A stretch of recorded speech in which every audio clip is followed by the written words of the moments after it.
না নেকি করছে না গুনাহ করছে। আবার এক বলল যাদের আমলনামায় শুধু গুনাহ নেকি নেই। আবার এক বলল আমলনামাতে শুধু ইবাদত শুধু আমল আছে। এই অবস্থায় কিয়ামতের মধ্যে উঠবে, কেউ জান্নাতে যাবে কেউ জাহান্নামে যাবে, কিন্তু একদল লোক জাহান্নামে চলে যাবে। নবীজি কি বলছেন তাদের ব্যাপারে?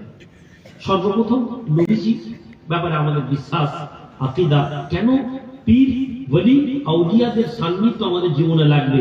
আমি বারবার বলেছি, আপনি যত দারুল উলুম দেওবন্দের যিনি তবলিগ জামাতের যিনি প্রতিষ্ঠাতা, তিনি বলেছিলেন ইলিয়াস সাহেব যে চাইए कि कुछ दिन आप खानकाही जिंदगी से ताल्लुक रखें। खानका জীবন কি? পীর বুজুর্গদের সান্নিধ্য। কেন? পীর বুজুর্গদের সোহবতে একটা জিনিস তৈরি হয়, সেটা হচ্ছে যে আপনি আপনার আমিত্বকে নষ্ট করে দেন। তারা পীরের দরবারে যখন যাবেন তখন আপনার ইলমের বড়াই জ্ঞানের বড়াই শেষ হয়ে যাবে।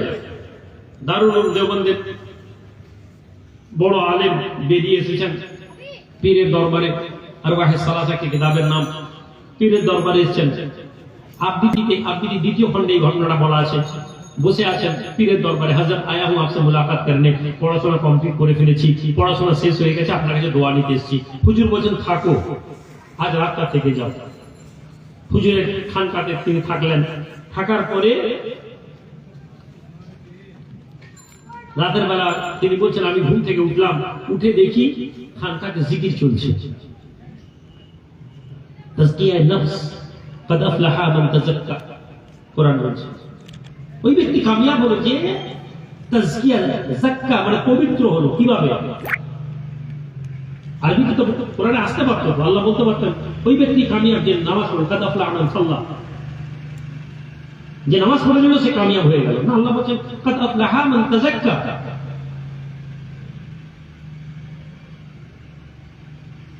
আল্লাহর বান্দা দারুল উলুম দেওবন্দের পীর সাহেবের খানকায় জিকির করেন।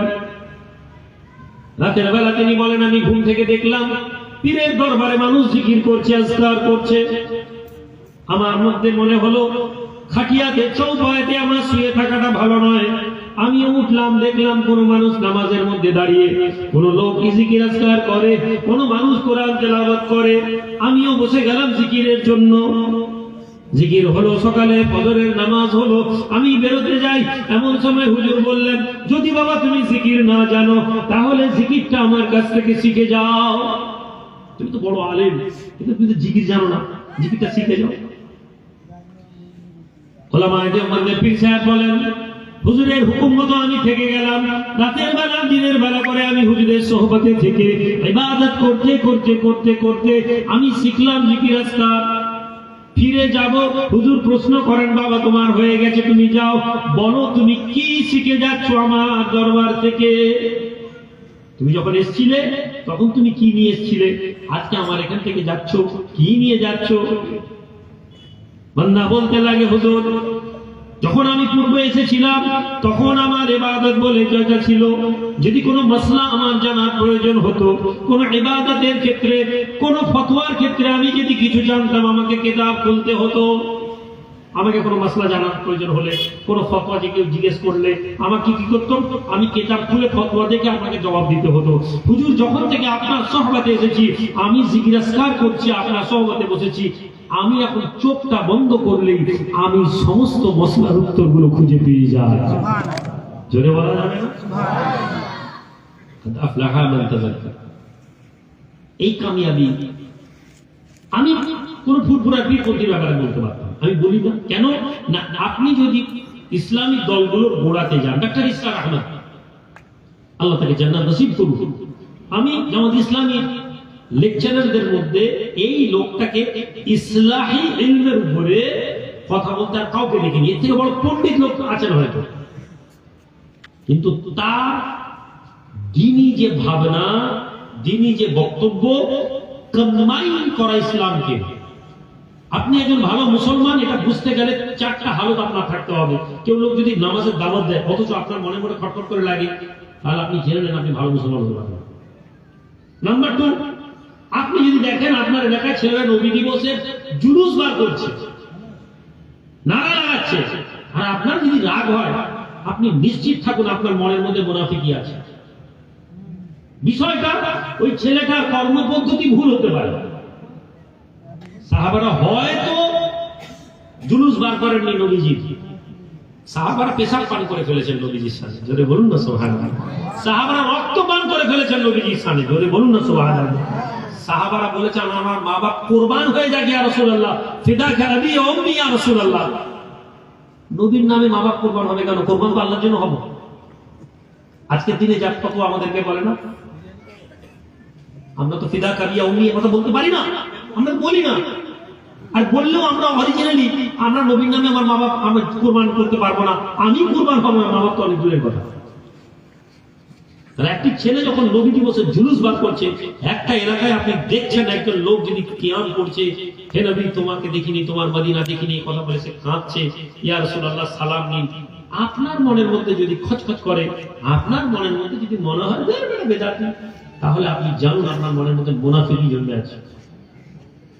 আপনার সামনে কোন আলেম যদি ইসলামের রাষ্ট্রতন্ত্রের কথা বলেন, তিনি যদি বলেন আমাদেরকে রাষ্ট্র কায়েম করার জন্য পরিকল্পনা করা উচিত, পরিচাল করা উচিত, আপনি বলেন আমি টিএমসি করি, সিপিএম করি, কংগ্রেস করি, এরা মুসলমান, এরা, আপনি জেনে নিন আপনার মধ্যে মুনাফিকি আছে।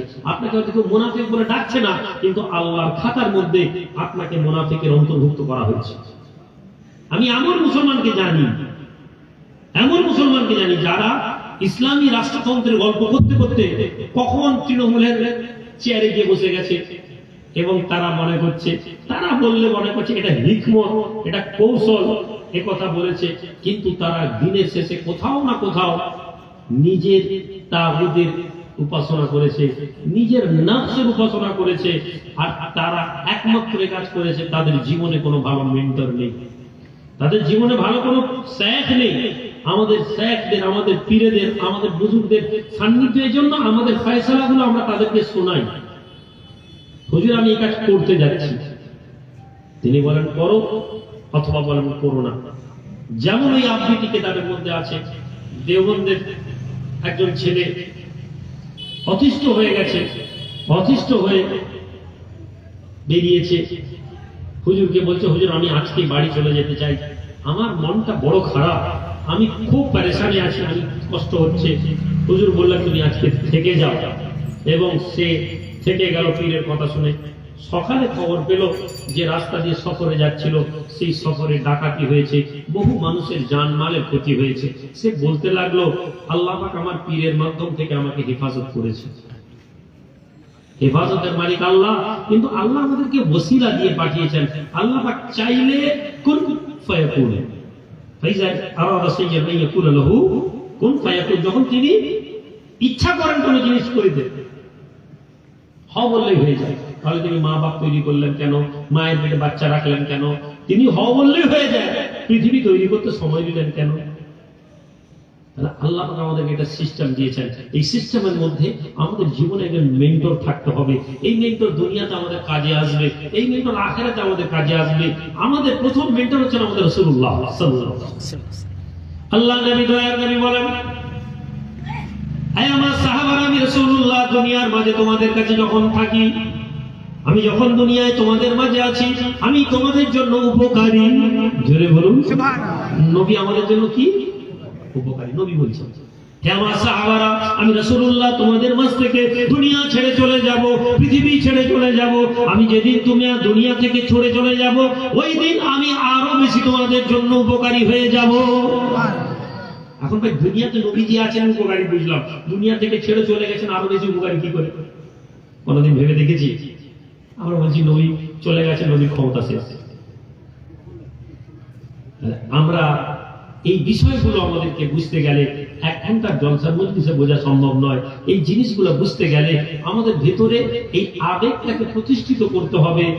আতিউল্লাহ ওয়া আতিউর রাসূল ওয়া উলিল আমরি মিনকুম, এই বিষয়টাকে আমাদেরকে বুঝতে হবে। আল্লাহ এবং তার রাসূলকে মানা এবং উলিল আমর, ওই ব্যক্তি যারা আমাদেরকে আল্লাহর রাস্তায় আহ্বান করবেন, আল্লাহর রাস্তায় চলাতে শেখাবেন, এবং সেই চলার উপরে আমাদেরকে ইয়াকিন দিলাবেন যে বাবা এই রাস্তায় চলো, দুনিয়াতে যদি তাদের সাথে থাকি, ধরেই নিলাম দুনিয়ায় কামিয়াব নেই। নবীজি কি বলছেন? আমার জীবনে যদি বড় বুজুর্গ পীর শায়েখদের সান্নিধ্য আছে কথা বলি, নবীজি বলছেন কিয়ামতের দিনে আল্লাহ বিচার হয়ে যাবে, বিচার শেষ হয়ে যাওয়ার পরে জাহান্নামীরা জাহান্নামে চলে যাবে, জান্নাতীরা একসাথে বসবে। সুবহানাল্লাহ। আল্লাহর জান্নাত। হে যুবকেরা, জওয়ানেরা, শুধু খাওয়া দাওয়া নয়, শুধু হুর গেলেমান নয়। জান্নাত মানে খাওয়া দাওয়া, জান্নাত মানে হুর গেলেমান, এটা ভাবি না না না। রাসূলুল্লাহ নবী আমার বলেন, জান্নাতীরা জান্নাতে গল্প করবে, জান্নাতীরা জান্নাতে একত্রিত হবে, জান্নাতীরা জান্নাতের মধ্যে বিবি বাচ্চা ছেলে মেয়েকে খুঁজতে পাবে। এমন কথা আছে, হাদিসের মধ্যে এসেছে, জান্নাতীরা জান্নাতের মধ্যে যদি বিবিকে না পায়, ছেলেকে না পায়, যদি বিবি জাহান্নামী হয়, ছেলে যদি জাহান্নামী হয়, আল্লাহর নবী বলেন ওই জান্নাতি ব্যক্তি তার আল্লাহর কাছ থেকে ওই বিবিকে ছেলেকে জান্নাতে নিয়ে চলে আসবে। হ্যাঁ, যদি শিরকের গুনাহ থাকে। শিরকের গুনাহ ব্যতীত এক বাপ তার ছেলেকে মেয়েকে জান্নাতে প্রবেশ করাবে, এক ছেলে তার মাকে বাপকে জান্নাতে আনতে পারবে জান্নাতীরা। আপনি বলছেন জান্নাত কেউ নিয়ে যেতে পারবে না, জান্নাত আমি শুধু নামাজ পড়ে চলে যাব। জি না, এটা ইসলাম না। নামাজের আহমিয়ত ইসলামের সবচেয়ে বেশি।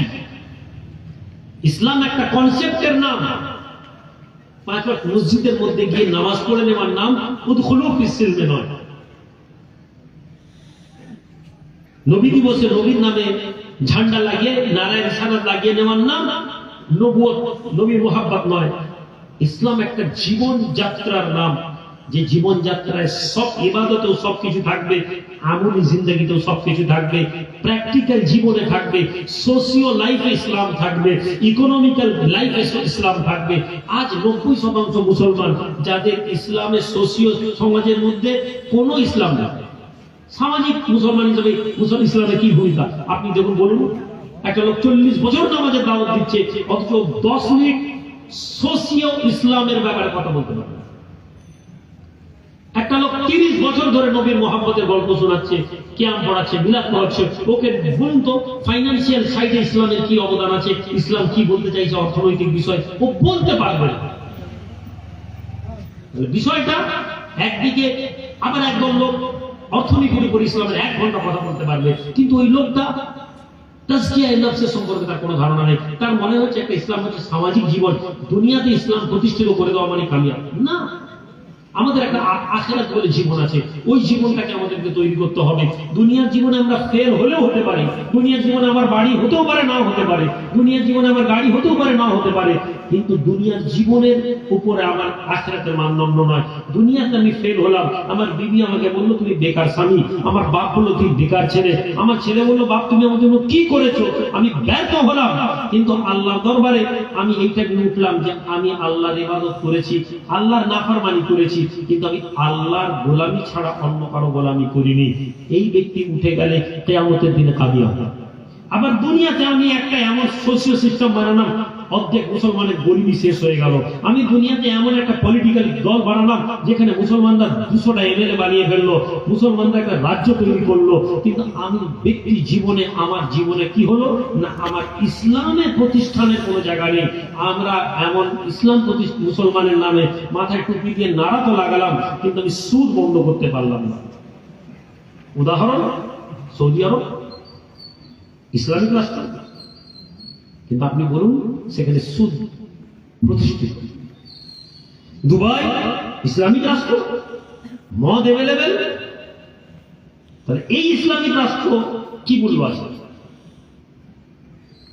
কুয়েত ইসলামিক রাষ্ট্র, প্রকাশ্যে মহিলা রাস্তায় অর্ধ উলঙ্গ হয়ে ঘুরে বেড়াবে, সে দেশের আইনের মধ্যে এটা নিয়ে আগে ছিল, এখন ওপেন করে দিয়েছে।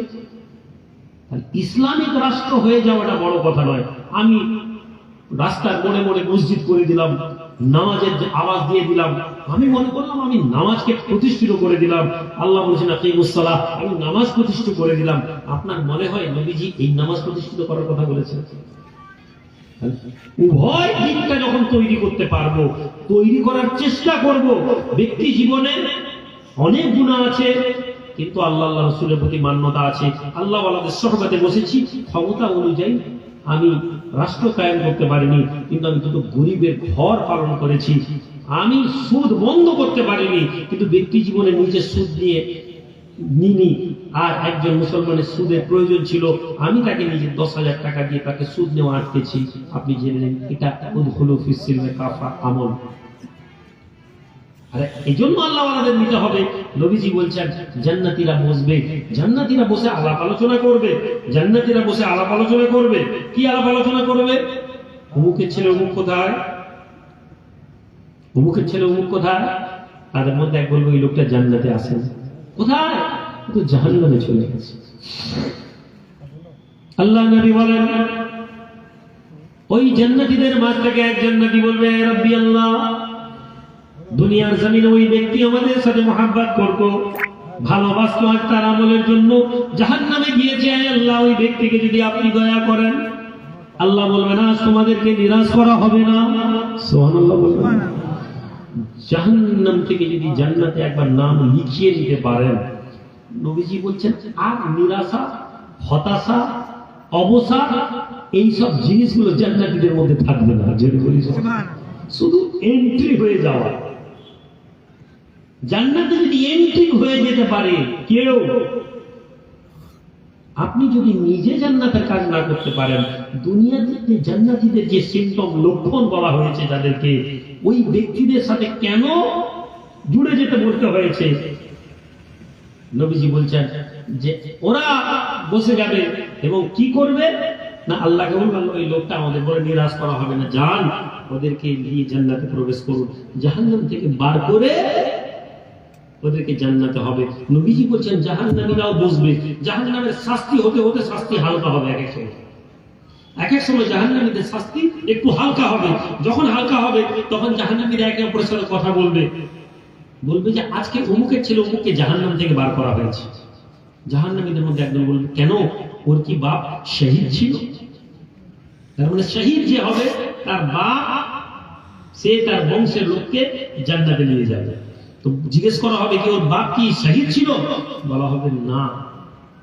ও কি হাফিজের ছেলে? বলা হবে না। কে তাকে জান্নাতে নিয়ে গেল? বলল অমুক লোক। তখন তারা চিৎকার দিয়ে বলবে, হায় হায়, আজকে তো আমাদের কোনো ভালো সঙ্গী নেই। হায় হায়, আজকে তো আমাদের কোনো ভালো, মাশাআল্লাহ, তাকবীর দেন, নারে তাকবীর, নারে তাকবীর, নারে তাকবীর। জনাব মাওলানা শামসুর রহমান সাহেব, জনাব মাওলানা শামসুর রহমান সাহেব, নারে তাকবীর। আলহামদুলিল্লাহ, আল্লাহ আমাদের হাজী আব্দুল কাদের সাহেবের রহম করুন, যিনি উনি আমার উপর রহম করেছেন।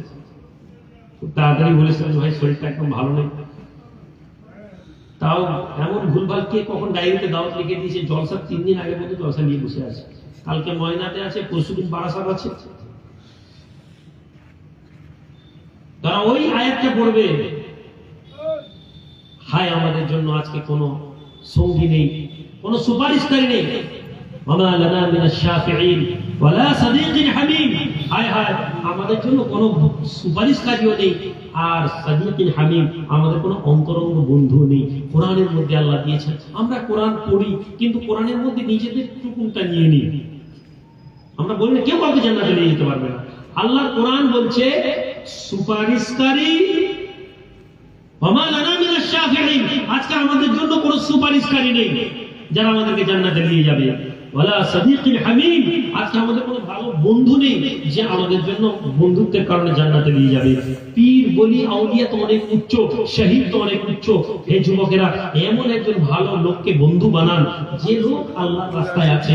এমন ছেলেদের সাথে বন্ধুত্ব, গাঁজা খায়, মদ খায়, এমন ছেলে বহু আমাদের সমাজে আছে। হে যুবক, তোমার জীবনে একটা নামাজি ছেলের সাথে তুমি কানেকশন তৈরি করে নিজে গুনাহ করো, তোমার মনে হচ্ছে এই ছেলেটি ভালো, এই ছেলেটিকে খারাপ কথা বলতে শুনিনি, গান শুনতে দেখিনি, মদ খেতে দেখিনি, নামাজ দেয়, ওই ছেলেটার সাথে বন্ধুত্ব করো, ওকে দুনিয়াতে চা খাওয়াও। ও যদি অভাবী হয় ও চা খাওয়াও, আর ও যদি পয়সাওয়ালা হয় আর তুমি খারাপ হও, তুমি ওর সাথে ঘুরো, ওর পয়সায় চা খাও। দুনিয়া তোকে ভালো বন্ধু বানিয়ে নাও। বন্ধু বানাবে কি করে? ও তোমাকে ভালোবাসবে, তুমি ওকে ভালোবাসবে। ও ও তোমাকে ডেকে নিবে, আরে কই রেখে, তখন ও তোমাকে ডেকে নিবে, তুমি ভাববে যে তুমি বন্ধু হয়েছো। যদি এটা করতে পারো তাহলে তুমি জেনে নিবে তুমি কামিয়াব হচ্ছো। ভাই, আল্লাহ পাক আমাদের দরবারে আগামী 24 এবং 25 জানুয়ারি দাওয়াত আছে, জলসা আছে, তাই তো জানেন তো? খবর দিয়েছেন আপনারা, আশেপাশে সবকে খবর দিয়েছেন, আপনারা আসবেন। আমি একটা কথা আপনাদেরকে বলি, আমি বারবার চেষ্টা করেছি। দেখুন, আমি নিজে মুজাদ্দিদ জামান পীর আবু বকর সিদ্দিকী রাহমাতুল্লাহ আলাইহি দাদা হুজুর পীর কিবলাকে মহব্বত করি, তার বাতানো পথে চলার চেষ্টা করি। 100% চলতে পারিনি, এটা আমি সবসময় স্বীকার করি। তিনি যে কথা বলেছেন, যদি আমি চলতে পারতাম বা আমরা চলতে পারতাম, তার একটা দোয়া আছে, আল্লাহ আমার মুরিদদের মধ্যে থেকে মুরিদদেরকে যারা সঠিকভাবে এই কোরআন সুন্নাহর উপর চলবে, আল্লাহ তুমি তাদেরকে ওলি বানিয়ে দিও, সুবহানাল্লাহ। তাহলে তার বাতানো যে রাস্তা আমরা যদি ঠিকঠাক ধরতে পারি, মুজাদ্দিদ জামান এরকম কাছে দিতে, তাহলে আমরা একজন ওলি হয়ে যাব। আমরা পারি না, এটা আমাদের ব্যর্থতা। কিন্তু আমি এর বাইরে যেটা করেছি, হুজুর কেবলা আব্বাজানেরকে প্রতাপপুর দরবার শরীফটাকে একটি মার্কাজ বানিয়েছি। কিসের? যেখানে সমস্ত ধরনের মতপথের লোকেরা আসুন। আমি চাই পীরপন্থী মতবাদ সবাই মানবে, এটা আমি চাই না, কিন্তু আমি চাই উম্মতের মধ্যে একটা মিলন ক্ষেত্র থাকা দরকার, উম্মতের মধ্যে ভালোবাসার একটা মজলিস থাকা দরকার। সেই মজলিসটা প্রতাপপুর দরবার শরীফে কেউ কিয়াম পড়লেন, কেউ পড়লেন না, এটা নিয়ে আমরা বিভেদ করবো না। যেহেতু দাদা হুজুর পীর কিবলা এটা নিয়ে বিভেদ করে যাননি, দাদা হুজুর পীর কিবলা জবরদস্তি করেননি। আজকে বড় আনন্দ লাগছিল।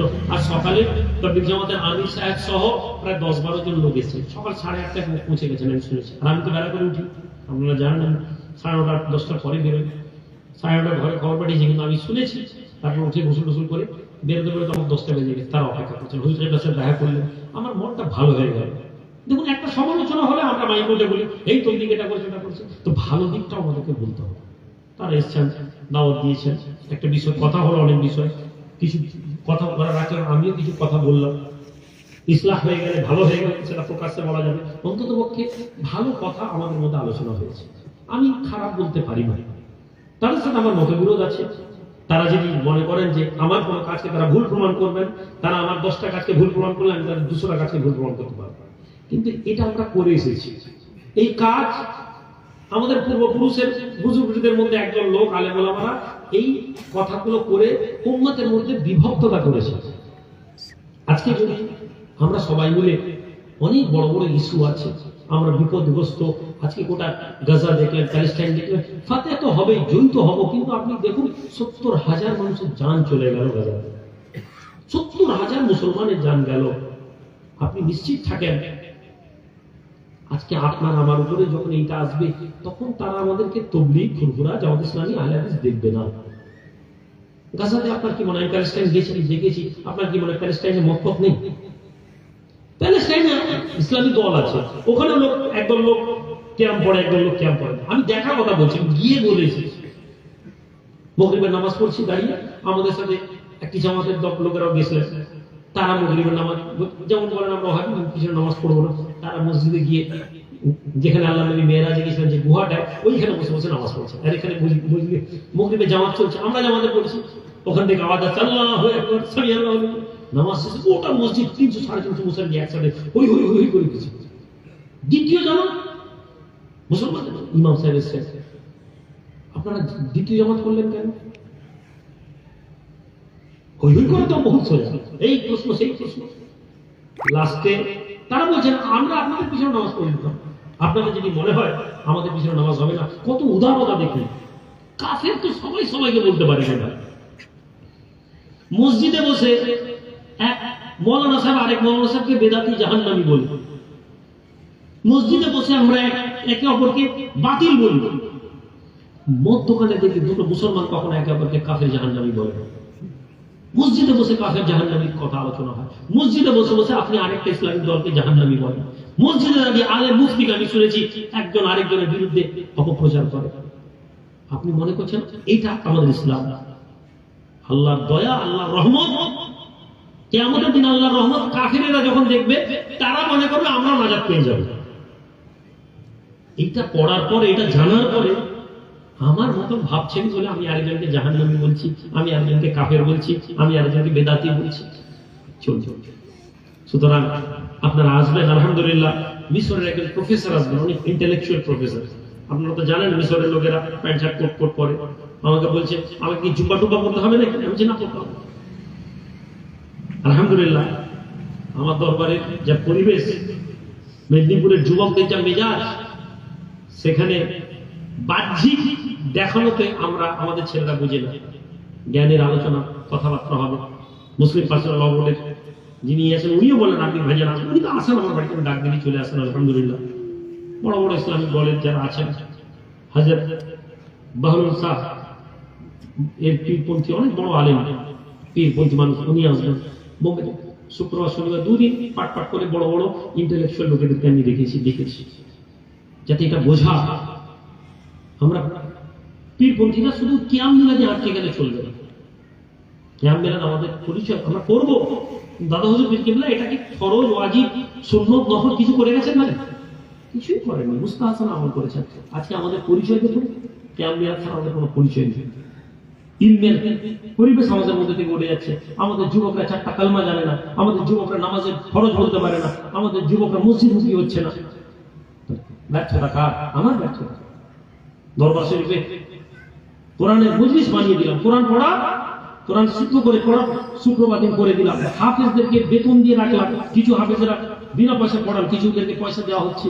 অথচ দুর্ভাগ্যের বিষয় বসে বসে চা দোকানে আড্ডা দিচ্ছে, পান দোকানে, অথচ আমাদের যুবকদের মেজাজ নেই যে বসে আলিফ বাতাটা শিখে।